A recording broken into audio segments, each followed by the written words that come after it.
Today we're going to talk about the Gilded Age and a little bit of the Progressive Era. The Progressive Era comes out of the Gilded Age.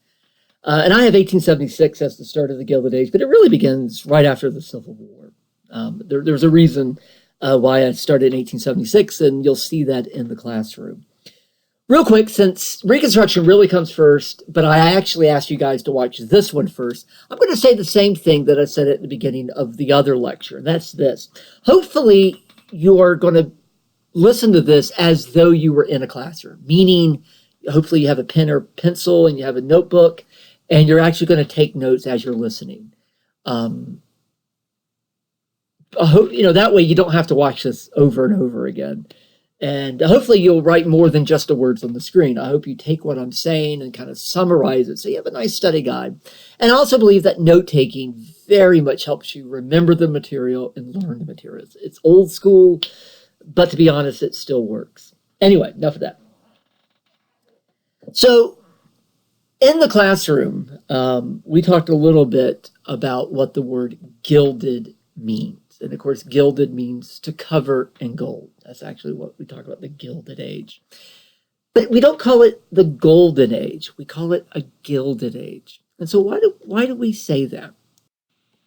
Well, the term Gilded Age actually comes from the author Mark Twain. Most of you, hopefully you know Mark Twain. I'm hoping everyone listening to this has read some Mark Twain. He's one of my favorite authors and really is kind of one of the greatest American novelists and one of the most important novelists. He's written books like The Adventures of Tom Sawyer, The Adventures of Huckleberry Finn, A Connecticut Yankee in King Arthur's Court. I mean, he's, and like a lot of people today,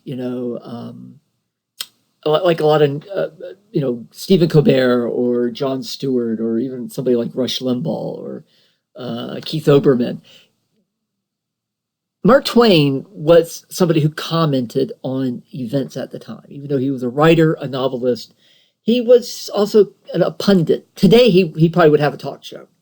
So he's great for historians because he often makes comments about the time he's living. And like many historians, he's often very bitter and very critical of the time he's living in. And so he wrote a book called The Gilded Age, A Tale of Tomorrow, that came out in 1873. And he is very critical of what he sees going on around him in the early 1870s. He starts to see corruption. He starts to see a lot of wealth and people getting really rich, but yet a growth in poverty. He also sees issues with racism and such. So it's a very satirical book. And again, he uses the term Gilded Age. He's saying this is not a golden age. Because if something is gilded, yes, it's covered in gold. It looks like gold. But it could be anything in the middle of it. It could be, trash. It could be feces, whatever, So historians have taken this term and they have used it to describe this time period. And again, it's a contradictory time because we do see amazing things happen during the Gilded Age. This is America's scientific revolution. This is America's industrial revolution. This is when we really start to become the economic powerhouse and the technological powerhouse that we still are today. I mean, that begins during this time period. And we really do transform. I mean, we grow very, very quickly. But for the first time, we also start to see problems that we had never had before. This is when segregation begins. This is when real poverty begins. We start to see, rough, poor neighborhoods develop. We start to see pollution. Animals start to go extinct. So it's an amazing period, but it can also be a very negative period. And again, Mark Twain in 1873 captured that. So that's where we get the name from. So again, we're going to talk about some of this in the classroom, and we're going to get in a little more detail in the classroom. But just very quickly, there's a couple of changes that we see in society that I briefly like to talk about. And to talk about the Gilded Age, to talk about the beginning of modern U.S., we really have to start with science and technology. And by the way, those really are two separate things. Science is a process. It's a way of learning things, Science, the scientific method is how we learn stuff. And so it's about knowledge. And then you take science and you apply it to the world. And that's called technology. Some people think science and technology are the same thing, but they're really two separate things. So we're starting to see a lot of amazing scientific discoveries that leads to inventions and new technologies and such. So we're seeing science and technology very much driving these changes at this time period. So number one is electric power. Now, of course, electricity occurs naturally. People have known about electricity for centuries by this point. Benjamin Franklin didn't even, everybody says he discovered electricity. He didn't. What Benjamin Franklin discovered was that lightning is electric. But the problem was, up until about the time of the Civil War, nobody knew what to do with electricity. It was something that was just dangerous. But beginning around the 1860s, humans, and the United States was a leader in this, we began to figure out ways to harness electricity and turn it into something else. And think about today. I mean, even where you are right now, obviously you're looking at a computer screen. You very well may have a light on in your room. You might have some other things in your room. You might have a watch. You might have a phone. Everything you're doing depends on electric power, whether it's something you've plugged in or a battery or a rechargeable battery, everything. I mean, could you imagine the world today without electricity? This is when that begins. And start to think about the changes that this brings about, how this transforms the world. Of course, when we think of electricity, especially the beginning of it, you can't help but think of Thomas Edison and the light bulb. And, there were a lot of people working on this idea of artificial light. Up to this point, the main source of light, of course, were things like candles, whether made out of beeswax or something called tallow, which is a type of fat, which very much stunk. Or they were using things like oil, petroleum, or whale oil, although whales were starting to go extinct now at this point. So whale oil, So several people worked on this, but Thomas Edison gets the credit as the person that invented the first true artificial light, the electric lamp, the light bulb. And it's so powerful of an idea that even today, when people talk about having an idea, light bulb, that's what everybody thinks of, the light bulb over the head, Thomas Edison was in many ways the first celebrity scientist, the first celebrity inventor. I mean, he's still a guy that everybody knows. What you're seeing here is one of his original light bulbs on the left. And then on the right, you see his patent in a certain particular version of the light bulb. Actually, this is not his very first patent. This is a little bit later of one. And that's something Thomas Edison very much embodies, is this idea, not just of discovering things and inventing things, but turning this into a business. And we're going to come back to that. Something else we're going to come back to is this. Some of Edison's original light bulbs still work. They still burn. So that brings up a question. Why are we all buying light bulbs all the time? Why are we still, even those new curly kind, the ones that are supposed to last for 8 years, really last about 2 years, we still got to buy those all the time. Why? And Edison plays a role in the answer to that question. So we'll come back to that later.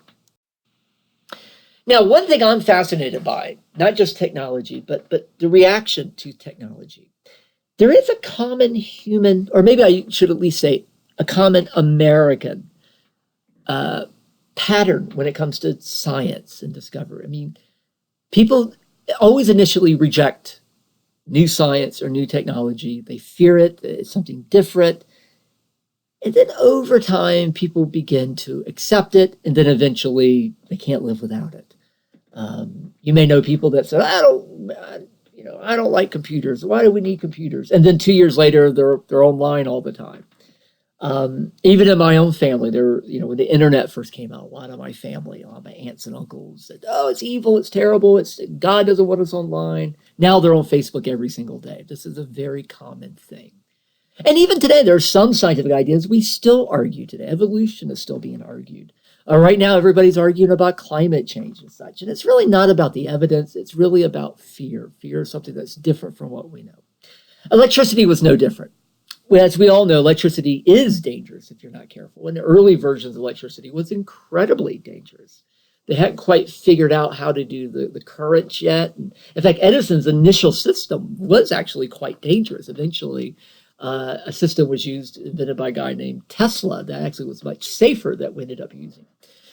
However, what you see in this political cartoon never actually happened, where people dead and horses are dead. And, this is very typical of the reaction to electricity. And we're going to see this over and over again in this class. Something new comes out, everybody fears it, and then eventually accepts it. And again, notice around you nowadays how that often happens.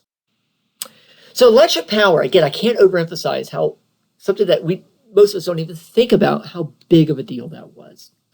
Again, think about how that transforms life. You have daytime at night now. So that as far as working conditions, as far as your own personal life, recreation, we have no limits as far as light is concerned. Okay. Number 2, national transportation and communication. Some of this predates the Civil War, but it wasn't until the 1860s and 1870s that we truly get national transportation systems like canals and railroads and modern roads and communication systems. So, for instance, here's a map in 1870 of railroads. If you remember, if you've already seen it in Reconstruction, and if you haven't seen it, you will learn this. One of the things the South really wanted was more railroads. And this map gives you a sense of that. If you look at this map of the U.S. in 1870, you notice in the South, there's not a whole lot of major railroads. There's a few, but not a lot. But you go up to the Midwest and the Northeast, tons. And the Northeast and the Midwest was much richer than the South. And this is part of the reason. While the South had slaves and was focusing on cotton, the rest of the country was building factories and railroads. And that's, even today, we still see the effects of this. Most of the factories are up north in the Midwest. That's where most of the money is. Most of the big businesses are. We're still pretty poor here in the South. And this plays a role in that. And there is one railroad that runs from Chicago, about the middle of the map, all the way to the left to San Francisco, California. That's the Transcontinental Railroad, completed in 1868, that unites one coast with the other coast. And again, you can, without even having to talk too much about it, you can start to figure out some of the reasons why this is so important. If you were walking, if you were taking a horse, if you were taking a boat, it would take weeks and weeks, even months, to go to different parts of the country. And if you were going from, say, Georgia all the way to California, and going over the mountains and through the deserts, gosh, you might be talking about a year or more. And yet with railroads, years, months, weeks might be now days. In some cases, maybe just hours. Technology is going to travel quicker. News is going to travel quicker. People are going to travel quicker. The pace of life is going to increase. Combined with railroads will be new communication systems. And in particular, we're talking about telegraphs. Telegraphs actually began back in the 1830s. And in the class, next class, we're going to talk a little bit more about the history of telegraphs. Telegraphs lead directly to telephones and eventually leads to the internet and cell phones. This is, things you do today, emails, texting, all of this goes back to the telegraph. Basically, a telegraph, to keep it very simple for now, is you can see this machine, and you have a big button that you just tap, and that sends blips through a wire, and that wire connects to another machine, and those blips come out, basically Morse code, and somebody hears those blips and translates it into words. It's instantaneous communication. And again, combine telegraph communication. And by the way, this is what the result is. This is from the 1950s, but same thing would have been in the 1850s. Once somebody translates the message, they used to handwrite it. Later, they typed it into a telegram, and then they would hand deliver it to whoever the message was for. So when you combine telegraphs, instantaneous communication, with railroads, suddenly this is going to affect politics. This is going to affect business. This is going to affect your daily life. By the way, by the 1870s, there were telegraphs between North America and Europe. There were telegraphs between North America and Asia. There were literally telegraph wires running under the oceans by 1870. That's something most people wouldn't even realize would be around until the 20th century, and yet already, just after the Civil War, global communication is possible. And of course, coming out of the telegraph was something called the harmonic telegraph. Harmonic meaning sound. A guy named Alexander Graham Bell, you can see his little sketches here on the right, took the telegraph. He was a telegraph operator. He and Thomas Edison both used to be telegraph operators. And he took the telegraph and he added a recording device, a sound device, so that instead of blips, you could just talk, simply talk back and forth. And that became what he called the harmonic telegraph. Of course, we now know it as the telephone today. By the way, a little bit of weird trivia. When this first came out, nobody knew how to answer the phone. I mean, it is something that you had to learn how to do. It wasn't something that you just, thing rings, what do you do with it? And when people first bought these, and I always think it's funny, can you imagine being the first person to own a telephone? Who the heck are you calling? Hey, it's me again. You're the only other guy with a telephone. Anyway, but when you got one of these and it rang, a lot of people didn't know what to do. So Alexander Graham Bell used to send out instructions of how to answer the phone. And he said that when you answer the phone, you should say, ahoy, ahoy. Well, Thomas Edison got really interested in this because he was interested in sound. And he came up with a better word. There's an old British word called hello, Hullo. It's like a word of surprise. Hello, what's this? So he took that word and he changed it a little bit to hello. So when the phone rang, he said you should say hello, because hello comes out very loud, very clear. And so basically Edison invented a new word, the word hello. And even today, if you think about it, how often do you use the word hello, except for when you're on the phone, or maybe if you're calling somebody, hello, you over there, But usually in daily life, we don't say the word hello. We might say hi, hey, what's up, who's this? We rarely say hello. It's a word almost completely used for the phone, and Edison invented that. Anyway, weird. By the way, just like electricity, when the phone first premiered, and it had its world premiere in 1876, everybody said, what's the point? Why do we need it? The New York Times, the major newspaper of the time, said, what a waste. What a silly thing. Why do we need it? And a lot of people, in fact, thought telephones were very rude. It used to be you wrote somebody a letter or a telegram. They got it. They read it when they felt like it. They thought about it when they felt like it, at their own pace. They could rewrite, write a letter back, seen as very civilized. But the telephone is immediate. And people thought that was very rude. And if you think about it, when the phone rings, ring, ring, ring, ring, it is like somebody saying, hey, talk to me, talk to me, talk to me, talk to me. It is kind of a rude thing when you think about it. And some of you may have grown up in homes where if the phone rang during dinner, you weren't allowed to answer the phone, especially if you grew up before cell phones. When I was a kid, most of my friends weren't allowed to talk on the phone during dinner. That was considered to be rude. So that's kind of a holdover from these days. Of course, now everybody talks on the phone all the time. But again, can you imagine people saying, what's the point of a phone? Of course, that after a couple of years, suddenly phones become essential. So again, you got telegraphs, you got telephones, you got railroads. This is going to change everything. And so really what this is about is economics. Things like catalogs and mail orders. National communication, national transportation makes this possible. This was the internet of the day. Most people didn't live in cities. Most people lived on farms and small towns. There wasn't much to buy. Let's say you lived in Southwest Georgia in 1880. What are you going to buy? Where are you going to go? You're going to make most of your own clothes. You're going to make most of your furniture. You probably even built your own house. And you might go to the local store, maybe in Bainbridge, and there might be a few things you see you want. You probably don't even want anything because you don't even know what to want. I'm a dad. My son is 9 now, but I remember when he was a little kid, we never took him to the toy store. That was kind of on purpose for a long time. And he didn't really want much because he didn't know much. But the moment, I remember he was 4 years old, we took him to Toys R Us. His eyes got huge. And you could tell he just went, whoa, look at all this stuff.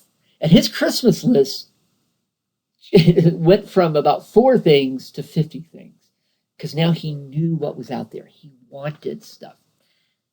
The same thing happens in the 1870s and 1880s. Again, imagine you're living on a farm in Southwest Georgia.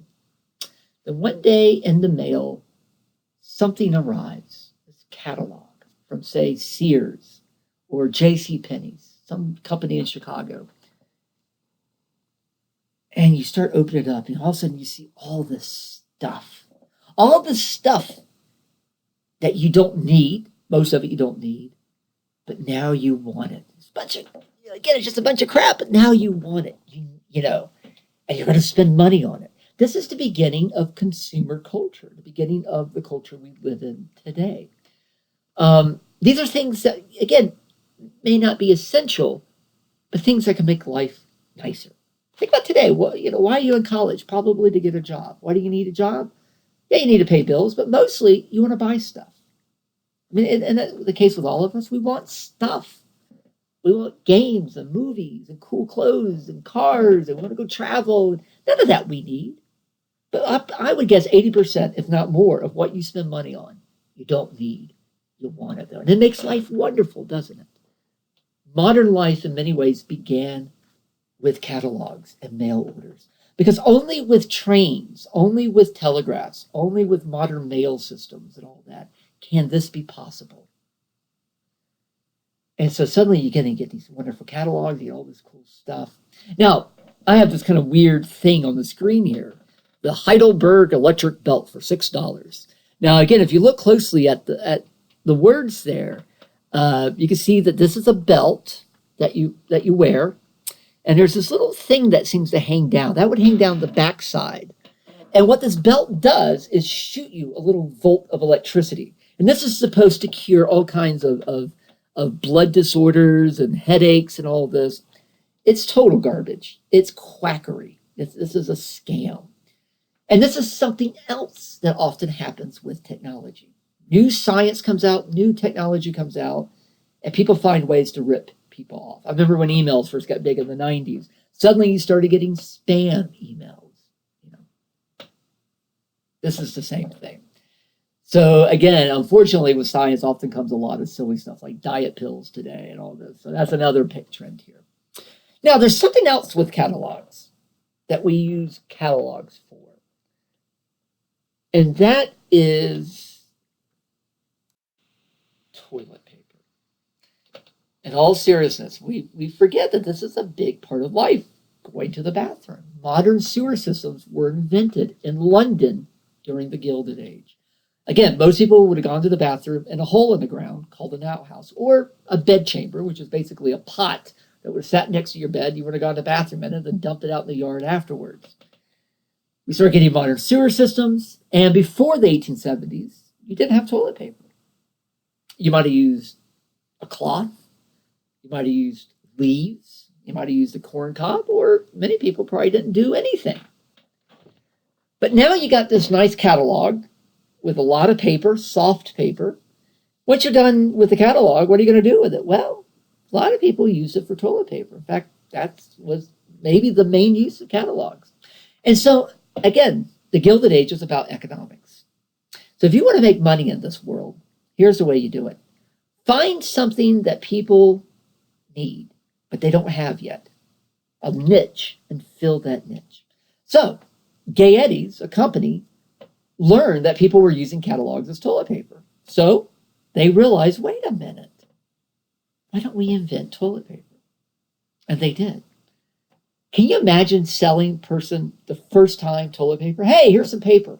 Buy it, wipe yourself with it, and throw it away, flush it away. I mean, that must be a hard sell at first. And this is the advertisement for the very first toilet paper. Gaetti's medicated paper for the water closet. Now, we would now call that bathroom. If you look at some of the language, this is a pretty hard sell.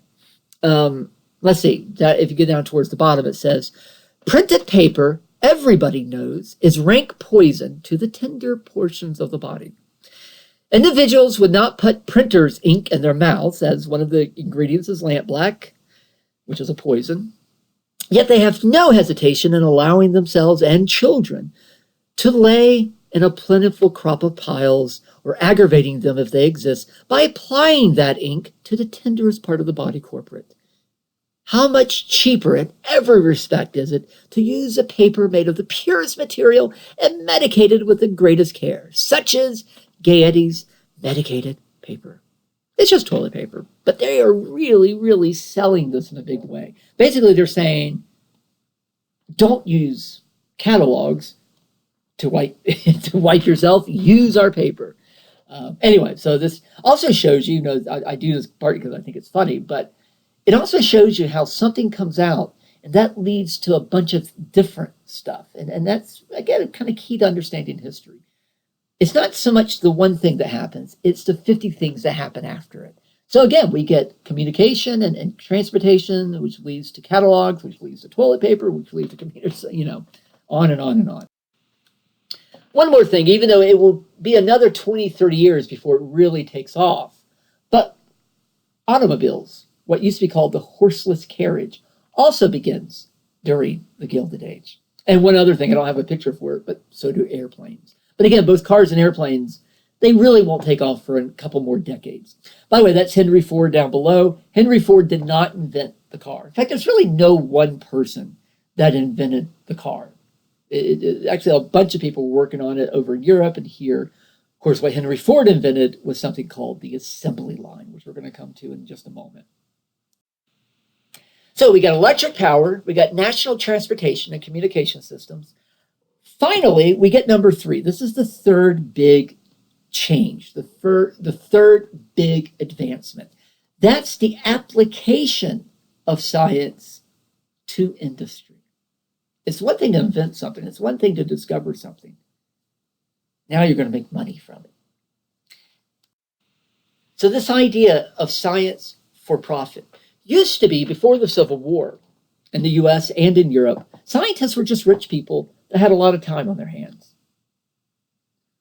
People like Benjamin Franklin, who was retired, or Thomas Jefferson, the slave owner who never actually had to work. They had time and money to discover stuff and invent stuff. But after the Civil War, suddenly there's this recognition that you can make money from science. You can invent things to sell. In fact, even today, people often say, they read about science and go, well, that's dumb. Why are they doing that? What's the point of that? In other words, people today expect science to make money. They expect science to make life easier.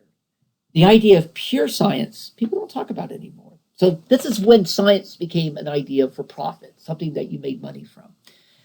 So major companies began to realize that if they want to compete, they better have a scientist on the payroll. So they began to create their own laboratories and such. And things like rubbers and plastics and mechanization, these are things that are going to transform society. And if you look at here, this is a typewriter, something else that developed during the Gilded Age. And there's a couple of things here that's interesting about the typewriter. Number one is, again, somebody had to invent it. Before the typewriter, everything was handwritten. Or if it was printed like a book, it took forever. You had this big contraption. You had to put each individual letter into this big holder. Then you had to ink the thing, and then you press the paper on it. It took forever. Now you just press a button, and boom, you got words on a piece of paper. Well, so not only does that transform, say, office work, now you don't have to handwrite everything. You can very quickly type everything.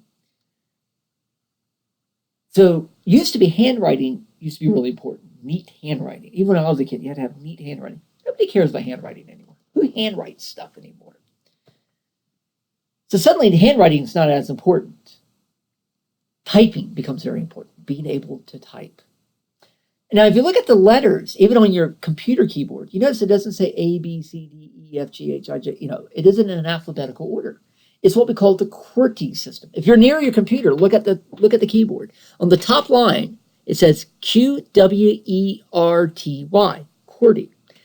So you might think, why are the letters in that order? Well, that has to do with a couple of things. Partly, if you know how to type, truly type, the letters you use the most tend to be towards the middle, and the letters like Q or Y are towards the top or over to the side. The other thing is, in old typewriters, when you pushed a button, a hammer came up and literally hit the paper.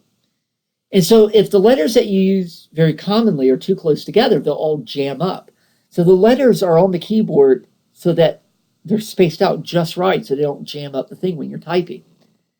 That means somebody had to not only look at letters and words and try to figure out which ones are the most common, but they also had to watch people type and figure out what was the best system. That's observation, that's note-taking, that is trial and error. It's science.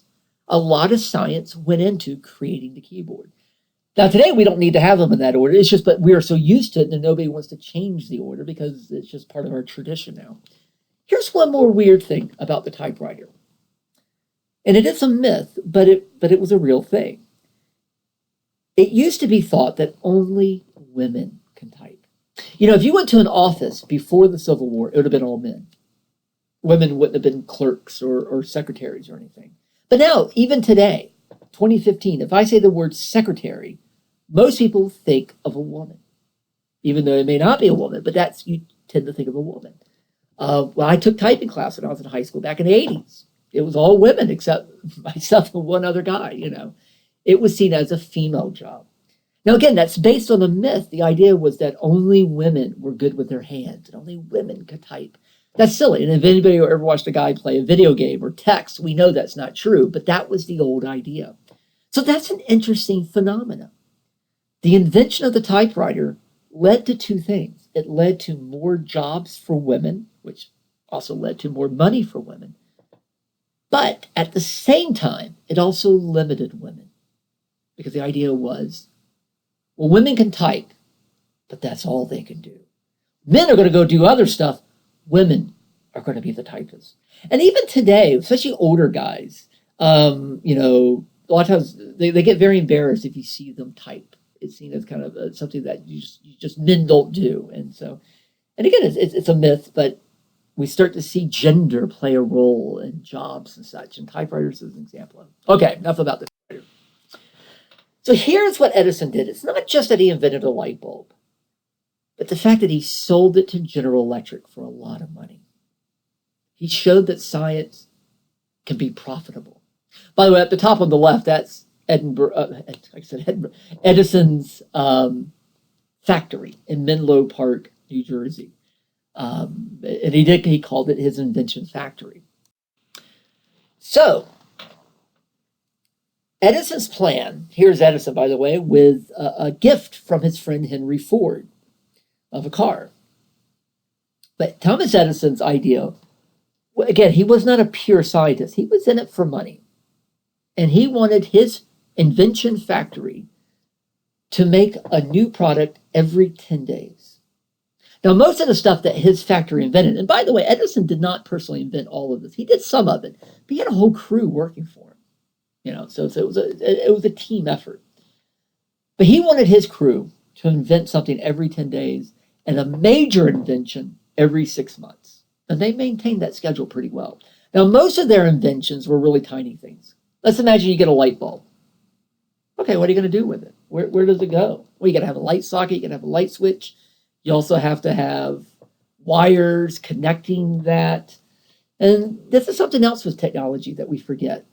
You know, you start getting the haves and have-nots. Who can afford technology? What communities have the infrastructure? I bet even today there are some of you that may not have access to the internet at home because you live too far out in the country, or you can't afford it. Or you can afford dial-up, but you can't afford broadband. So this is still an issue today. And that's one thing that Edison dealt with, the infrastructure of technology. So most of what they invented was simply, again, things that make these things possible. But still, he considered his factory, his laboratory, a factory. If you look at I got some statistics here. In 1860, there were only 22,000 patents ever done in the United States. Of course, that means you have an idea, you go to the federal government, and you register it. It becomes your patent. Only you can make money from that idea. 22,000 in 1860. 40 years later, 1.2 million patents. Something that's clearly happened. There is a recognition that technology, science, machines equals opportunity, equals progress, equals money. This is again when science becomes business. And this also changes work. It changes the relationship that you and I have with our jobs. The idea of efficiency, one of the key words of this time period, efficiency. The idea of time is money. Here you have Ford's famous assembly line.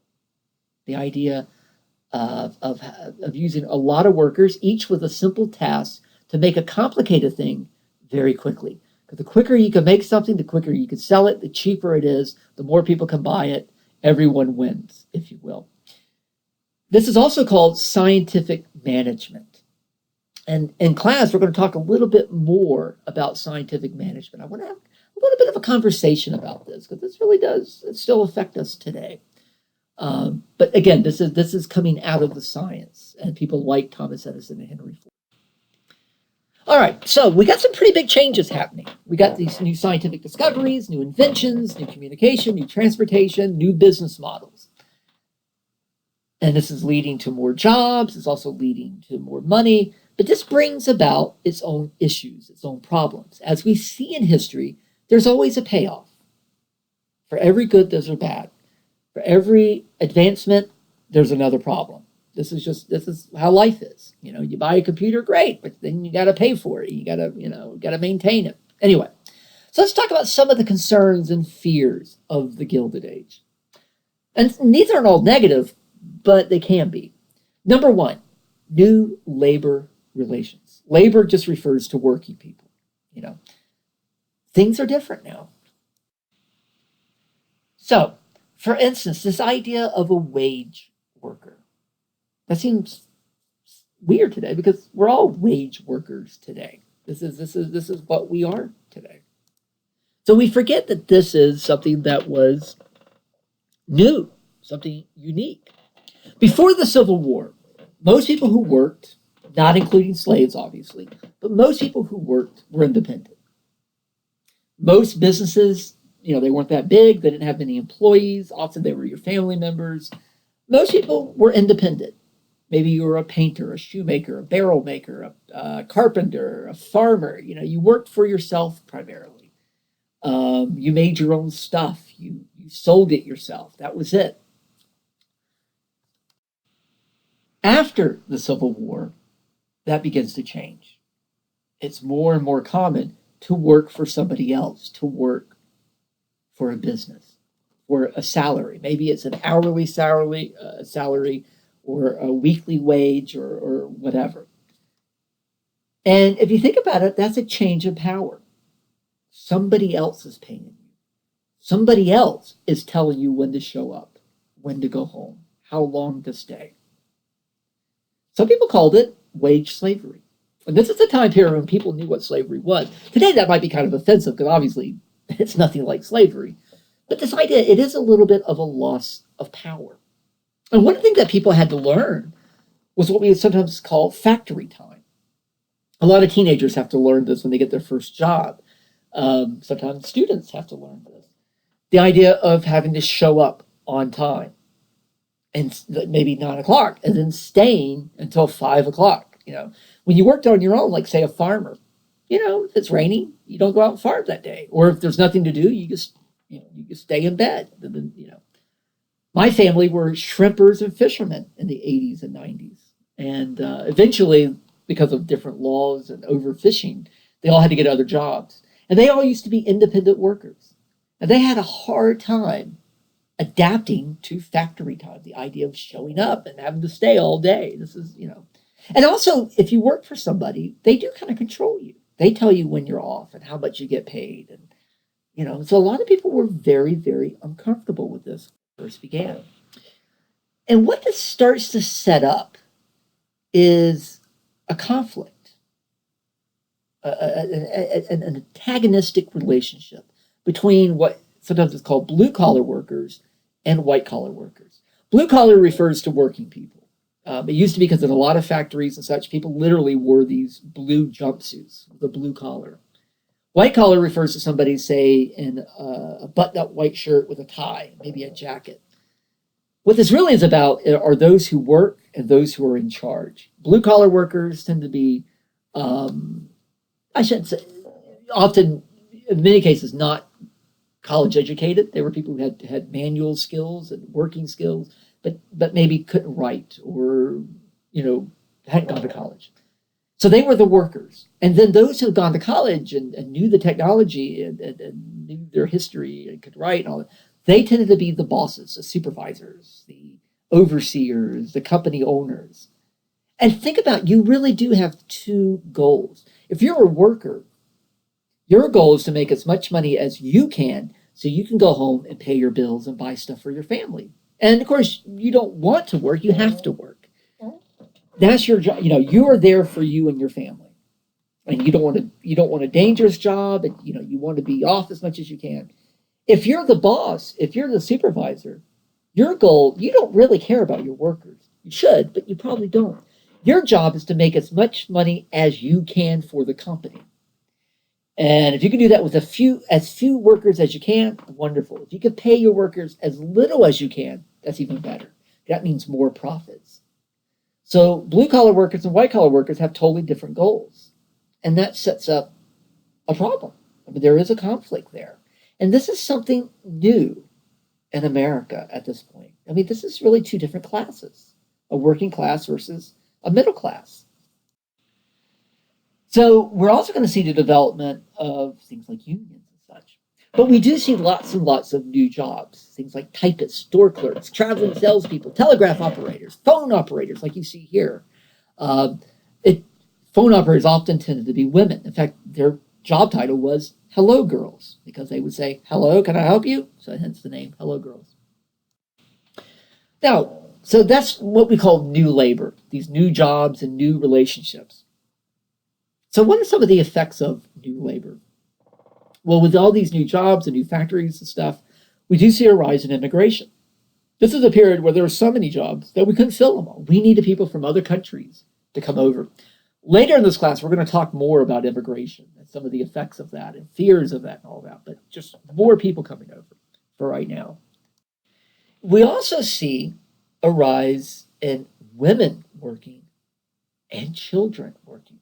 I want to come back to the child labor later, but just for now, the idea of having a childhood and playing until you're, grown up, and the idea that you're grown up when you're 18 and you're a child, minor before 18, those are modern ideas. Those are 20th century ideas. It used to be you were a little kid and then you were a worker. If you go to most farms back then, kids 8, 9 years old were working.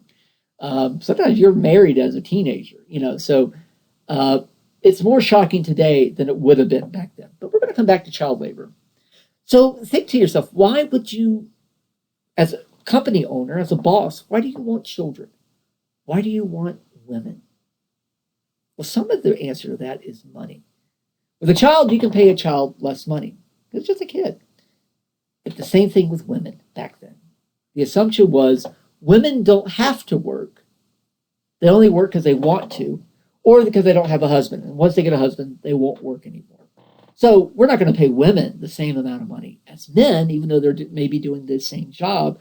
Because if you pay man less money, then that's robbing money from his family. If you're paying a woman less money, who cares? I mean, that's unfair. It's wrong today, but that was the time period. So companies liked children and women working because they could pay them less. So we do see wages going up because the economy is getting better. But with women and children, we see money going down over and over. So that's going to cause some problems. Because of this relationship between blue-collar workers and white-collar workers, and in some cases, the danger of the jobs, and as these companies start to make more and more money, sometimes the workers aren't getting a piece of that. So we start to see a brand new thing, labor unions.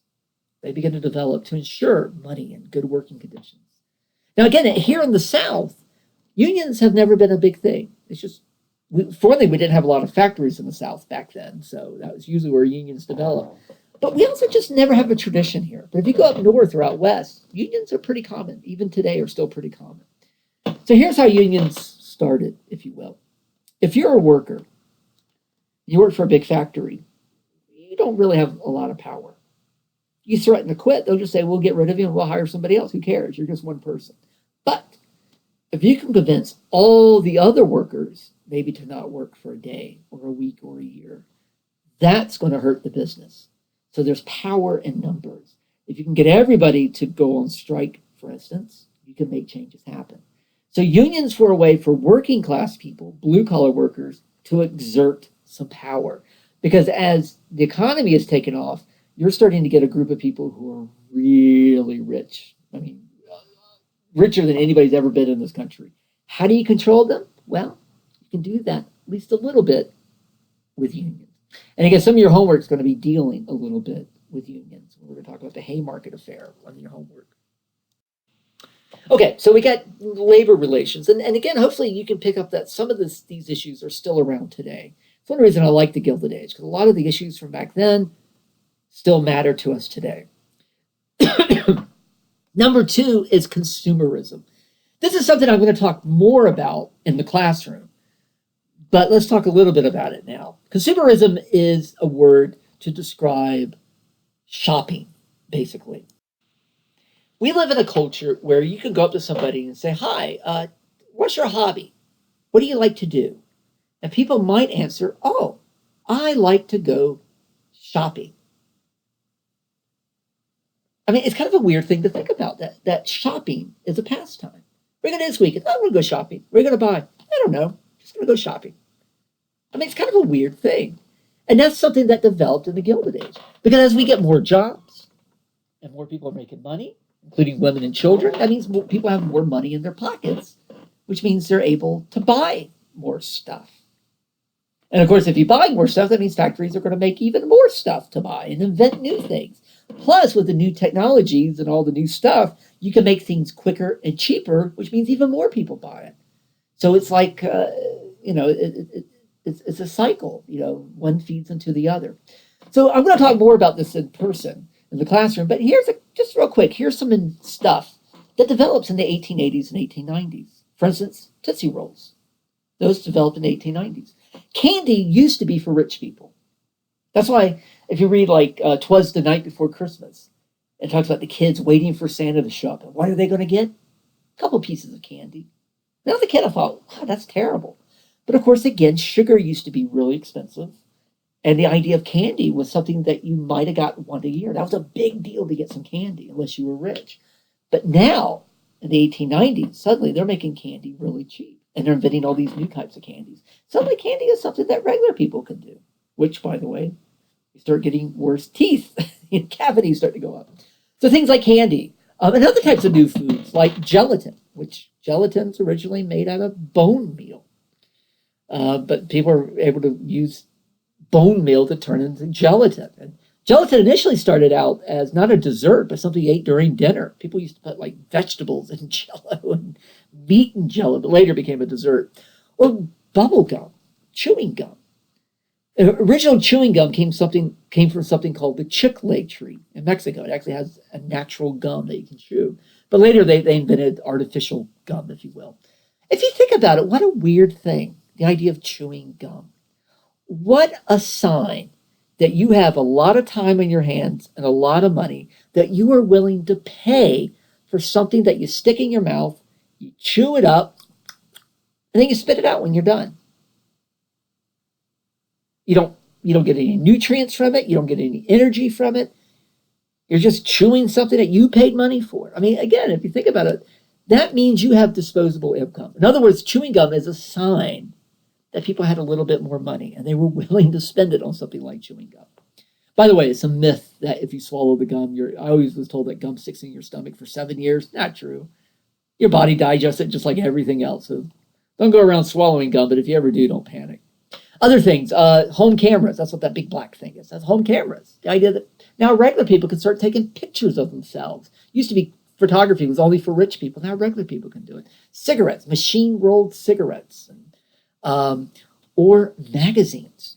Because one thing about say, typewriters and all this, is it means people have to read. Because to be able to type, you have to know how to spell. You have to know how to read. So we start to see literacy go up. And in particular, literacy for women. If women are the typists, they got to know how to read and spell.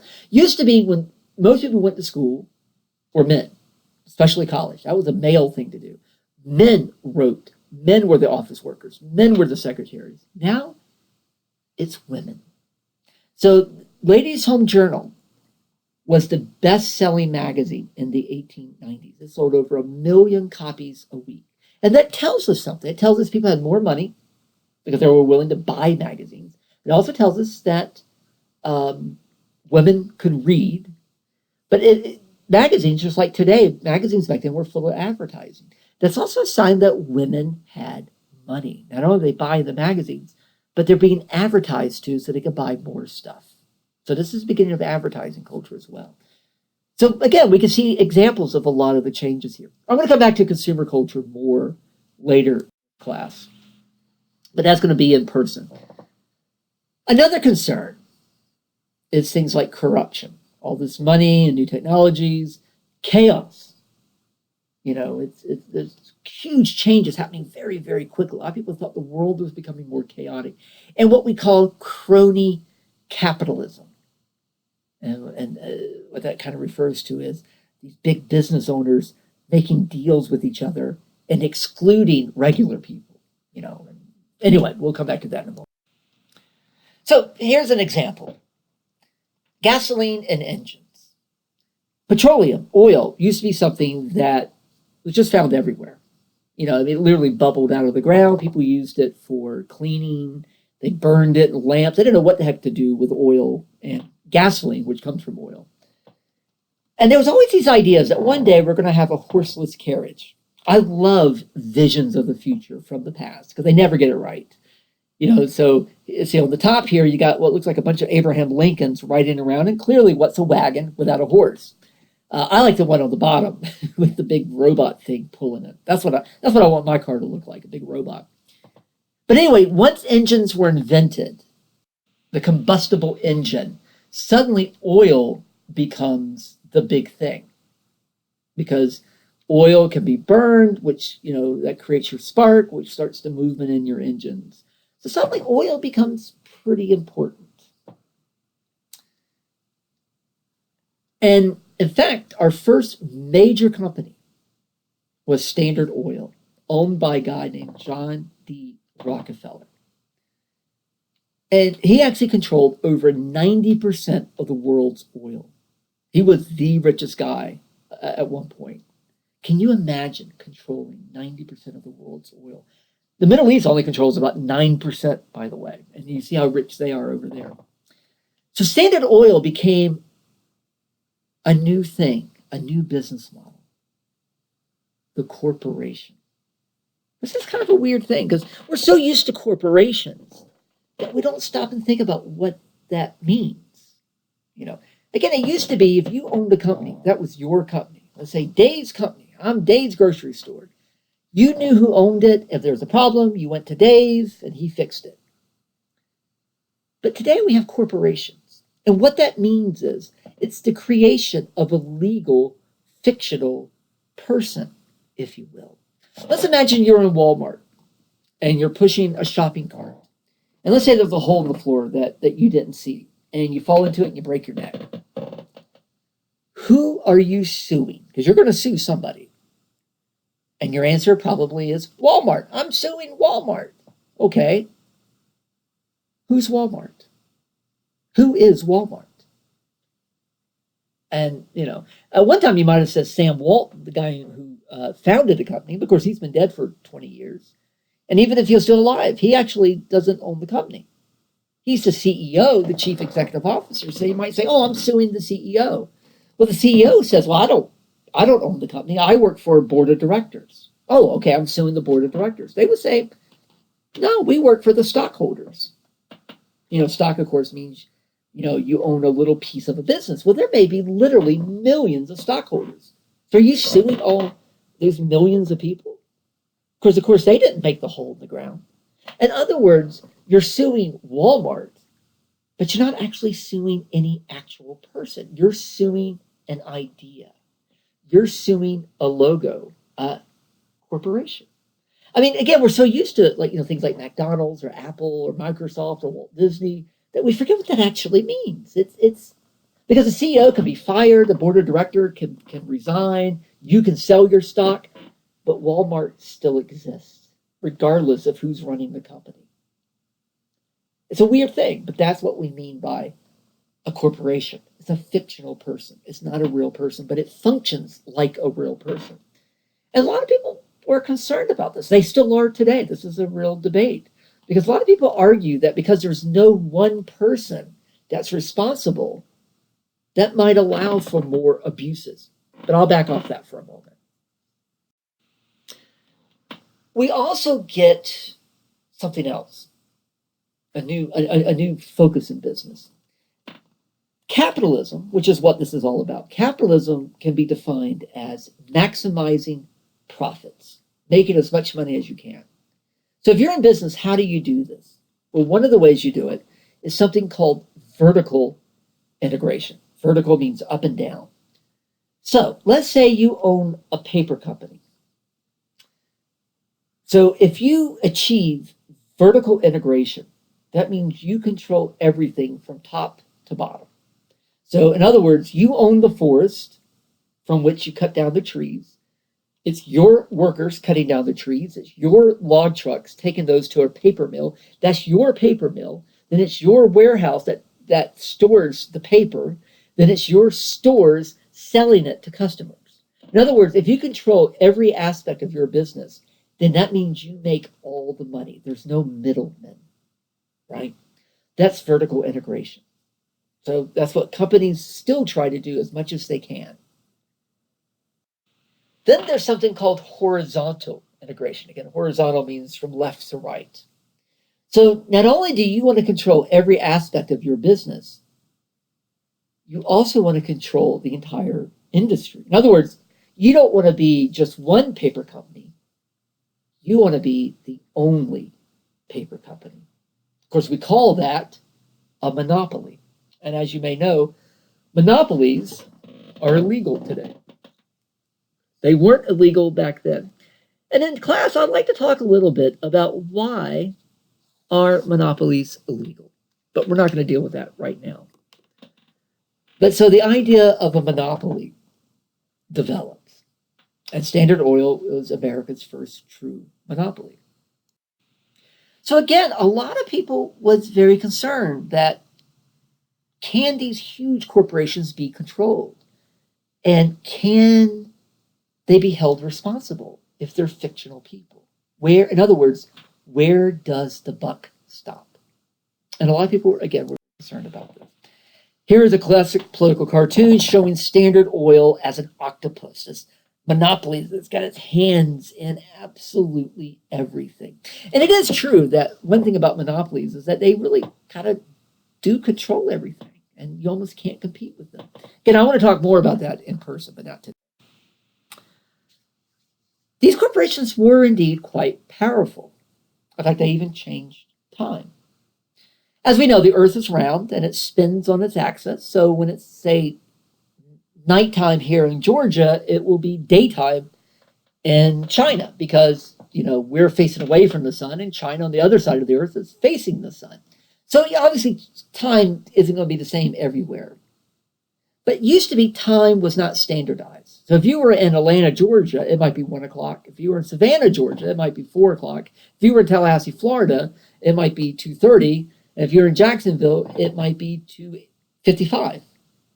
Even though they're all of those are now in the same time zone, they would be different times. Why does that matter? Well, if you're running a train, you're placing orders, you got to know what time it is in every city, in every community. You got to have standardized time. So corporations said, we've got to have standardized time. So the government set up time zones, which we still have today.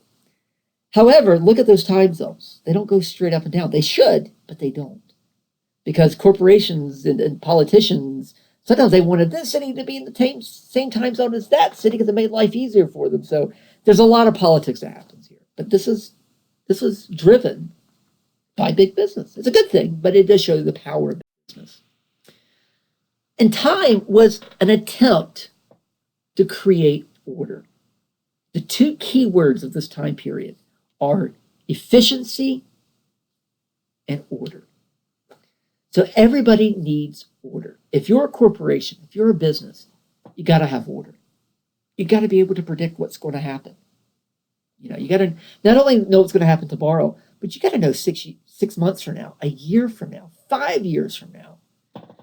You got to budget. You got to hire people. You got to make plans. So corporations needed order.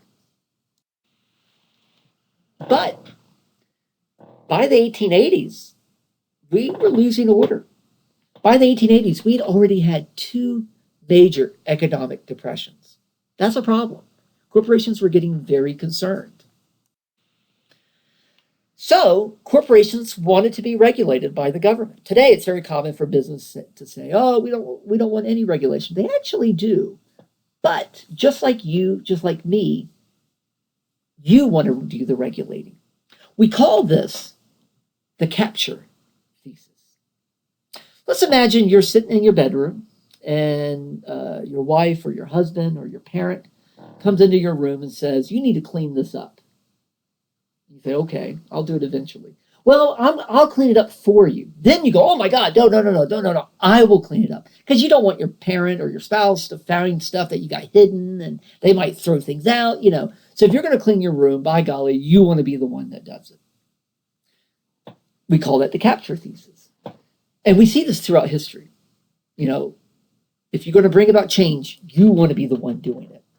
So in this time period, the capture thesis refers to the fact that the very first government regulations were literally written by the corporations.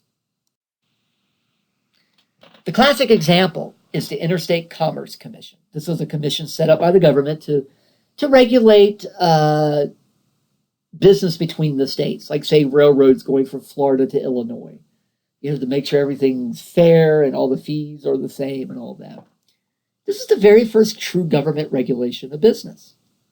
Corporations wrote this. In fact, there's a political cartoon showing this. You got all the members of Congress, and behind them, you got all the quote-unquote fat cats of Wall Street.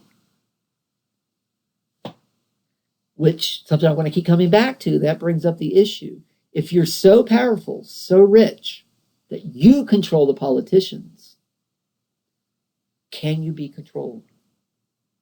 And that's a real concern. So again, this attitude of order over chaos that businesses wanted will later be picked up by progressives, a group we haven't talked about yet, reformers. They're going to want the same thing. Government's going to want the same thing. You and I want the same thing. We want order. We don't want chaos. So again, some of these guys become known as robber barons. That refers back to the old days, the medieval period, when these guys that had all this power, these knights and such, made everybody pay them tribute. A lot of people started saying that big businesses were doing that. The politicians had to, take kickbacks from them, that you, the worker, had to pay these people.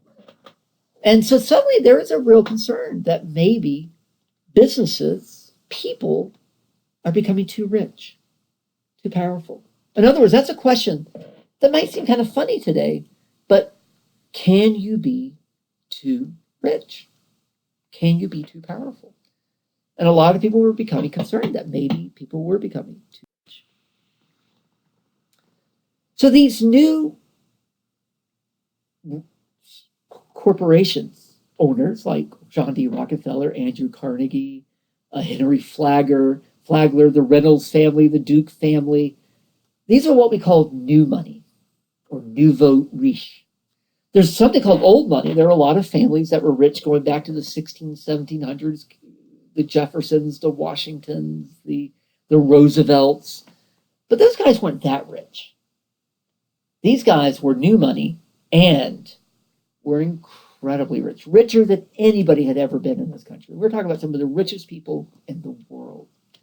And there was a fear that maybe they were becoming too powerful. And they were also something that we would call ostentatious.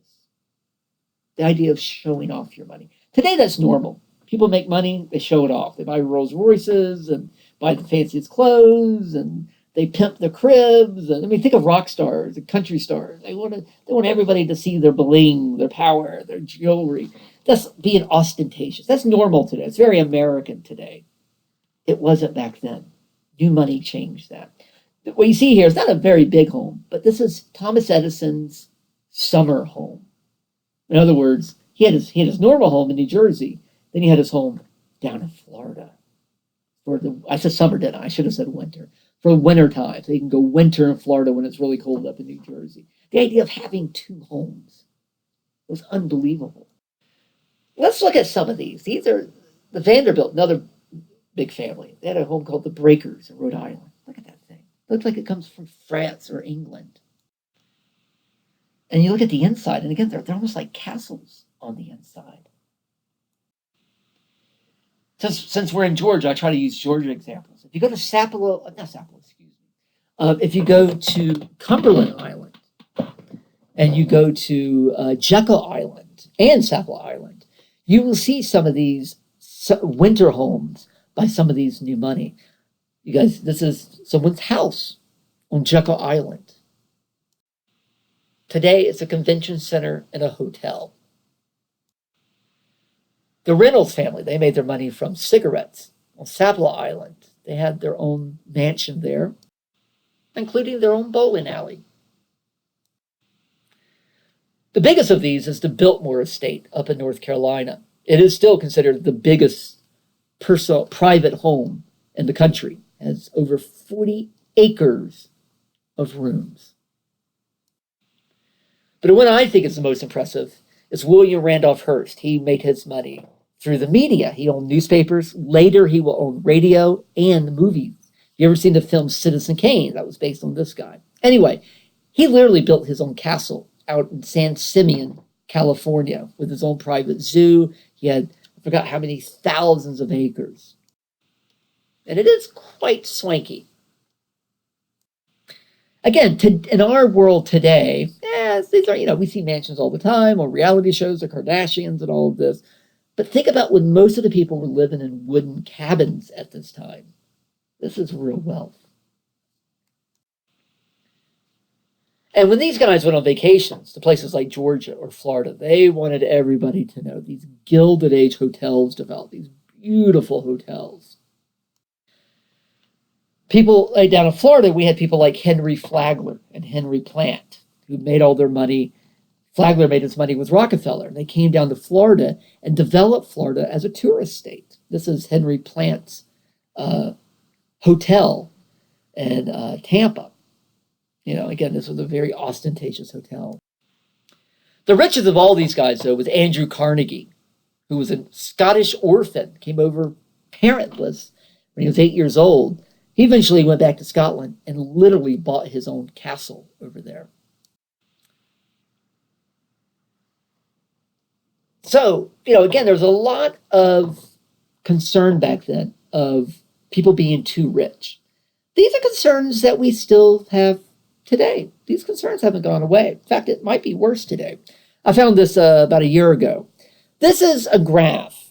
Today, if the richest 1%, if we were to divide the United States out based on wealth, 1%, you can see how much 1% would own of this country.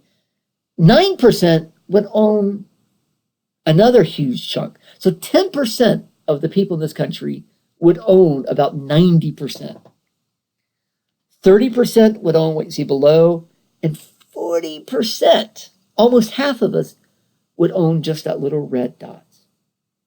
So again, this concern over wealth, and these are still concerns that a lot of people have today.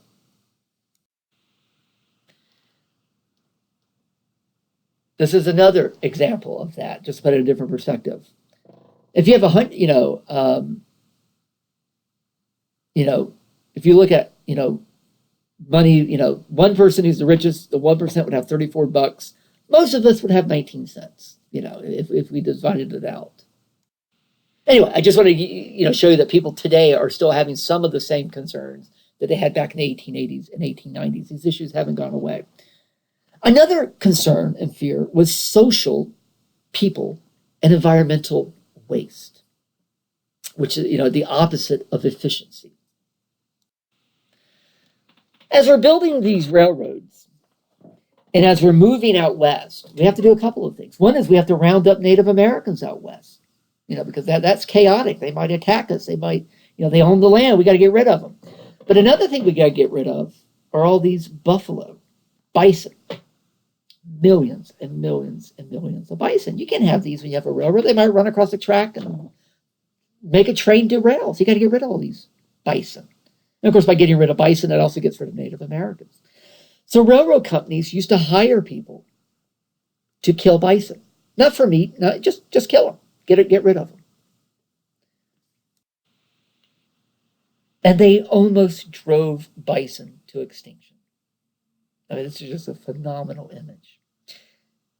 We all, and people begin to recognize that. We also see other species begin to go extinct. The passenger pigeon goes extinct in the 1890s. The dodo, that's not from America, that's another place, but the dodo bird goes extinct. In other words, there is a recognition for the first time that natural resources, animals, plants, water, are limited. They're not endless, and we humans can indeed change it. This is the beginning of kind of environmental awareness. So there was some concern that we might need to start conserving things, natural resources. We start to see development of national parks and national forests and such. On the flip side, it's concerns about social issues. A good example of this is Andrew Carnegie, the guy pictured here, the richest man in the world at this point. He developed an idea called the gospel of wealth. He felt that it was the duty of rich people to give it back. You may have heard the phrase, you can't take it with you, meaning when you die, you can't take your money with you. That phrase actually is Andrew Carnegie's phrase. And that's how he felt. He felt you should give it back. And Andrew Carnegie, I have to give it to him. He really did give it away. He gave all his money away before he died. Unbelievable. But he didn't just give it to anybody. He developed this idea of the deserving poor, which a lot of people believed in, that some people deserve money. Other people did not. Let me give you an example. If you were born an orphan, like he was, you deserve some money because you can't help that. If you are blind or deaf, can't walk, you deserve money. You can't help that. If you're a woman whose husband has died, he thought you deserved it. Kind of a sexist idea because it's the idea that women can't work, so therefore they need money. But everybody else, you don't deserve it. You have a job, too bad. Get a job. You hurt yourself on the job, you should have been more careful. Tornado tore your house down? Hey, I can't help that. So a little bit different than I think how some people might feel today. But then one of the biggest things that Carnegie believed in are helping those who help themselves. So a lot of what he did is he built hospitals, schools, libraries. And library is an amazing thing that most people don't take advantage of. Anything you want to learn, you can go to a library and learn it. Nobody has to make you do it.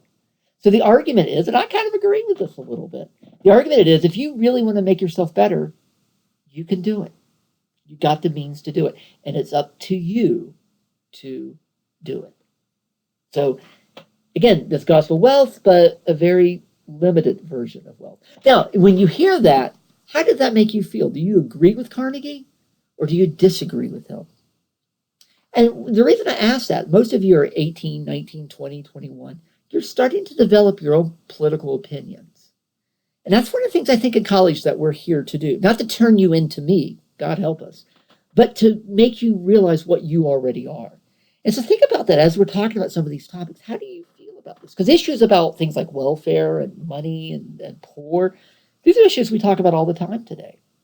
So, use the past sometimes to guide your future. I'm from Jacksonville, Florida. This is the very first library. Books are still expensive. And back then, most people couldn't afford to buy a book. So libraries really were quite revolutionary. In most towns, Their first library was a Carnegie library. There's one in Tallahassee, there's one in Thomasville, there's one in Pelham, Georgia. They are a big deal. Something else develops, this idea of the American dream. The American dream is the idea that anyone can make it if they work hard enough. Well, by the late 1800s, some people were beginning to ask, is that a myth? Is that real? A good example of this is Horatio Alger. Most of you probably don't know who that is. He was a preacher in New York, Episcopal preacher.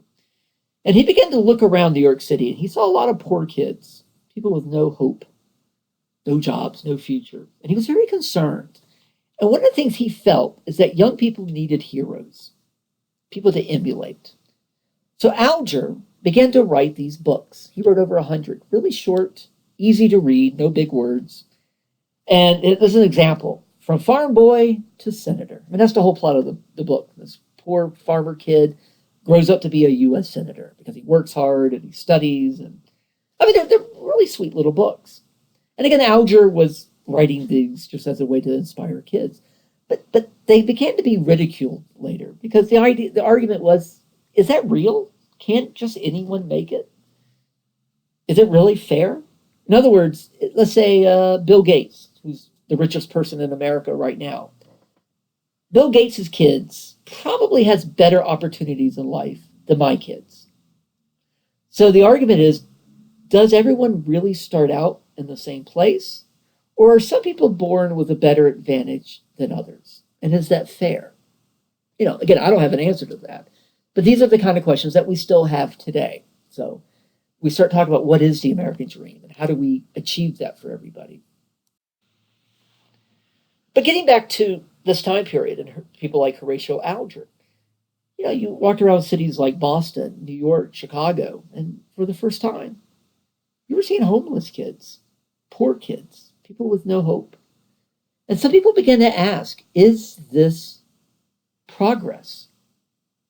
Is this good? Should we as a country allow that? Or should we as a country try to do something about it? Again, we never had poverty in this country before.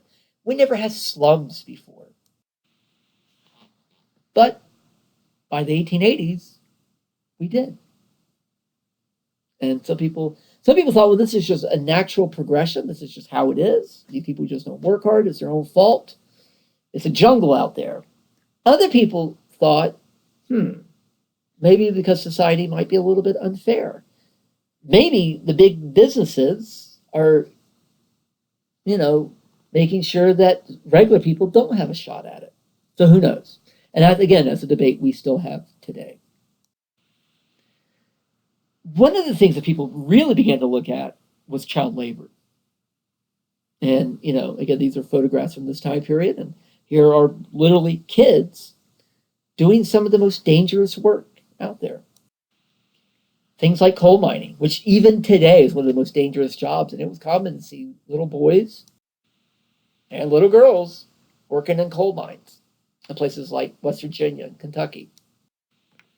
In fact, if you were to go to towns like Atlanta, Macon, Georgia, Montgomery, Alabama, big factory towns, it was very common to see adults and kids with one eye, one arm, one leg, because they got hurt on the job. And again, going back to why did factories want a bunch of kids working for them? Well, number one, as we know, is because they could get paid less. But another reason is, and I'm being serious here, kids usually don't know they're going to die. And it's true. When you're a kid, you'll do crazy stuff. You'll jump out of trees and you'll explore things and you'll do whatever an adult tells you to do. You're very impressionable. You can be intimidated. You can be controlled. So you'll do dangerous work that a grown-up won't do. You're smaller, you can fit in the machinery, and you'll take chances. It sounds terrible, but unfortunately, it was true. You can make a kid do something that you can't make an adult do. So that way, they're very powerful, very valuable. So a lot of people began to say that we should do something about this. We shouldn't let kids work. There should be rules about this. But other people said, hey, what about laissez-faire? If you guys remember what laissez-faire is, that's an economic term. Laissez-faire means hands off. It means government shouldn't play a role in this. That we have a free market. Companies should do whatever they want. So if we're paying kids or women, too low of a wage, well, they can just go get a better job that pays higher wages. In other words, let the market figure it out. Don't set a minimum wage. And if the job is too dangerous, then those workers don't have to work there. They can go get another job. Of course, here's the problem with that. What if all the companies get together and say, well, we're all going to pay the same wage, which they used to do that. That's what we call crony capitalism. So they make it so that nobody is paying more than somebody else. So then you don't have a choice. So that's one problem. But another issue is, if you look at the US, we were never really laissez-faire. Government has always played a role in business. We come up with tariffs, that's a tax on imports to get people to buy native goods.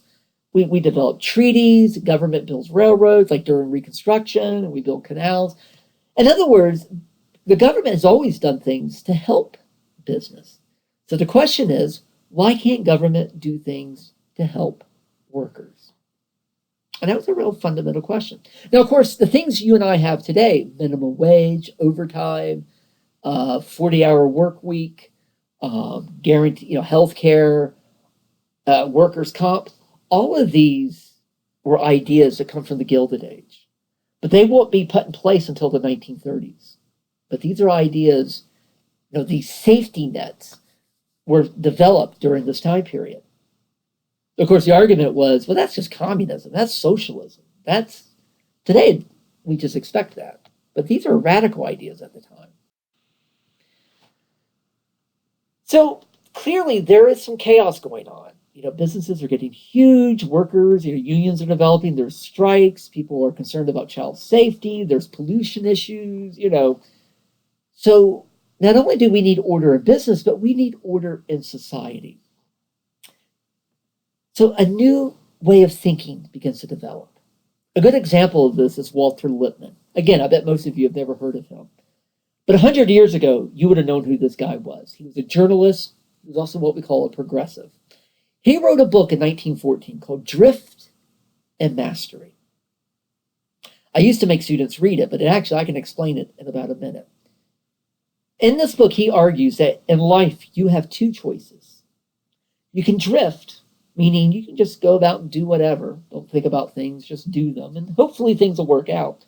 Or two, you can master your life. You can plan ahead, go to college, save your money, figure out what you want to do, and then figure out a way to go do it. And Lippmann says, well, companies are the same way. Governments, countries are the same way. You have to plan the future. You have to master your future. You can't just drift. Drift is chaos. Drift is waste. Mastery is efficiency. It's order.